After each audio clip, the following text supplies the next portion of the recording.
In today's video, I'm going to teach you how to quickly create and organize a new channel in Anytype using the latest spaces and object system.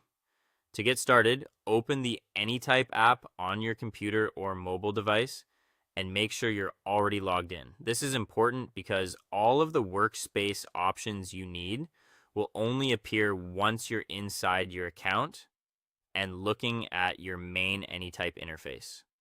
Once you're in, move your cursor to the top left corner of the screen and click on the name of your current space. This will open a drop-down menu where you can manage your existing spaces and create new ones. If you're using a mobile device, the layout may look slightly different, but you'll still want to find your current space name and tap it to open the same menu. From that menu, select the option labeled Create Space. This is the starting point for building what you want to use as a new channel inside Anytype.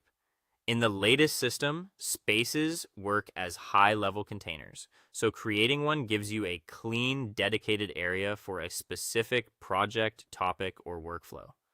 Next, type a name for your new channel in the title field. Choose something clear and recognizable so it's easy to find later. You can also pick a custom icon or color at this stage.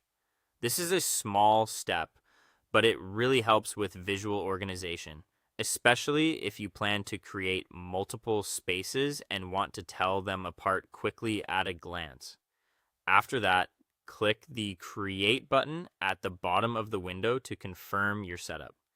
Anytype will then build the new space for you, and you'll be taken directly into it. Inside your new channel, click the plus button to add a new set or collection. This will act like the main container for the specific objects you want to organize there.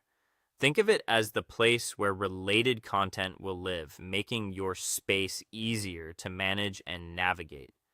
You'll then choose the types of objects you want to include. For example, you might add notes, tasks, or pages depending on how you want the channel to function. This is where you shape the space around your actual workflow. So choose object types that match the kind of information you'll be working with most often.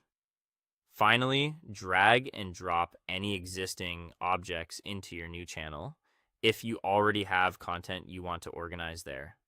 If not, just click the plus icon to create brand new objects directly inside the space. That way, you can either build from scratch or bring over what you already have, and that's it. Your new Anytype channel is now set up and organized, giving you a cleaner and more focused space for your work.